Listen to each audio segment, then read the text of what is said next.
Sony hasn't just released one brand new compact prime lens, but three brand new compact prime lenses into their G series. We've got the Sony 24mm f2.8, the 40mm f2.5, and the 50mm f2.5. And today we're gonna have a look at what all these three brand new lenses are all about and where they sit in the Sony lens lineup.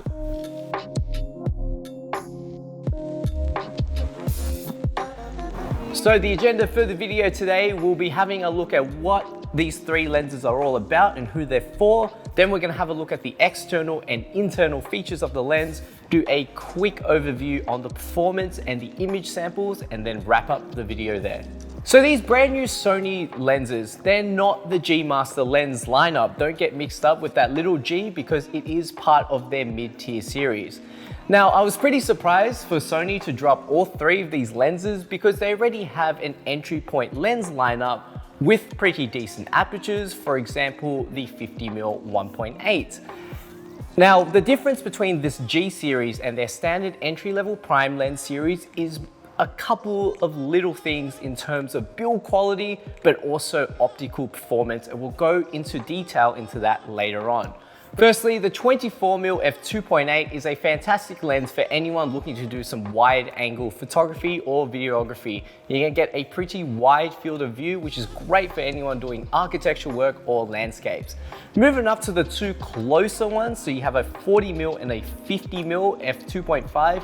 And although both of these are quite close in focal length and they both serve a kind of street photography and portrait everyday use, having a 40mm that little bit extra wider is a lot more beneficial for video users who shoot at normally closer to the 35mm mark. At 40mm, you do have more versatility in terms of your field of view, and for those classic users who love their 50mm portraits, this is what the 50mm f2.5 is great for. Now let's look at the external features for all three of these lenses. Now all three of these lenses share basically everything the same in common except for their focal length.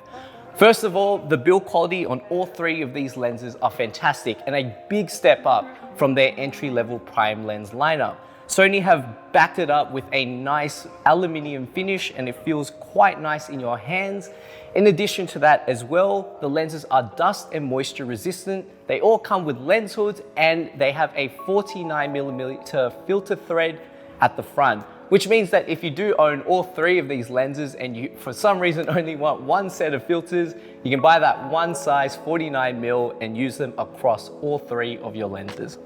Secondly, let's go over the physical features on the outside of these lenses. So first of all, you've got a manual focus ring at the front. It's got pretty good resistance, so if you are using it for video or photo, it does feel quite nice to use. The only slight drawback is it is quite small because the lens is compact. Now, to assist with any video users with bigger fingers or find this a little bit hard to use, you could get an external follow focus just to help that little bit more.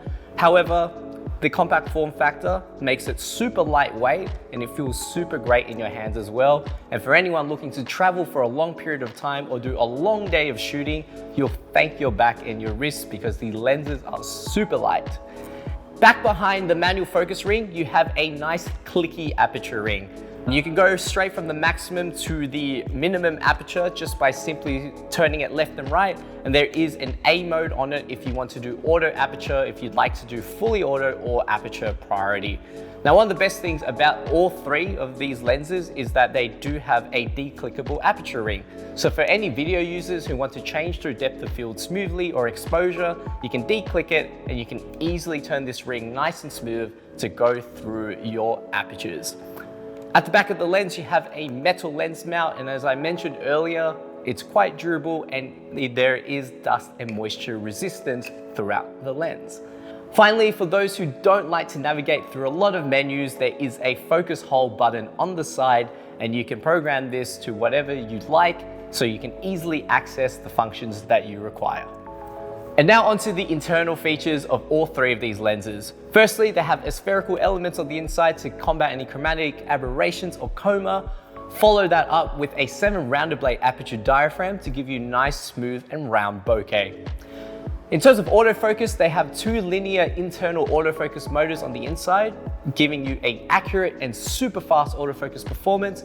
Pair that with Sony's amazing autofocus technology, you can have all the features of eye autofocus and animal detection and all that good stuff to get your subjects nice and fast in focus.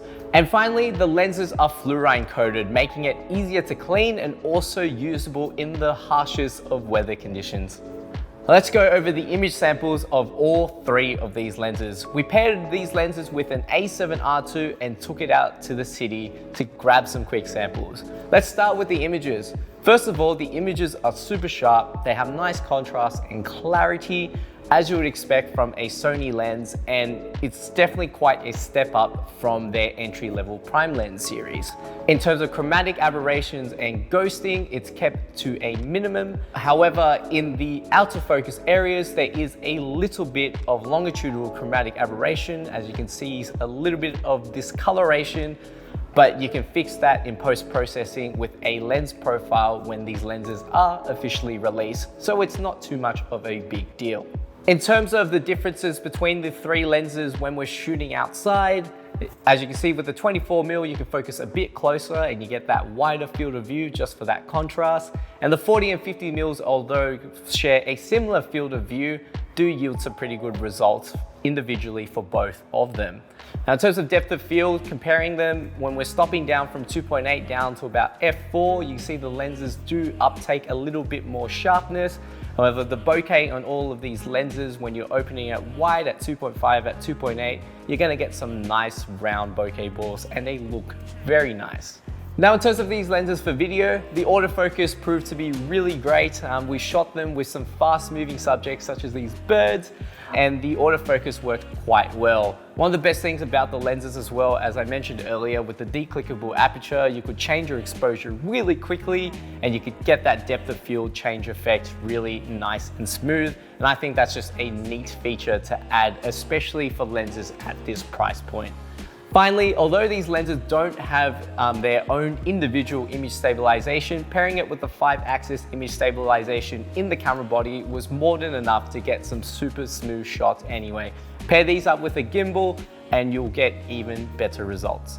Overall, we're quite satisfied with how these lenses performed in both video and photos, and especially at the price point, these could be some great lenses to add to your arsenal. So my final thoughts on the Sony compact G series prime lenses. Now, Sony already have entry-level prime lenses and they already have a lot of third-party alternatives and their G Master prime lens lineup. Now, over the years, there hasn't really been a pretty decent and great build quality and image quality enthusiast level prime lens lineup for Sony, and I think these G series lenses are the answer.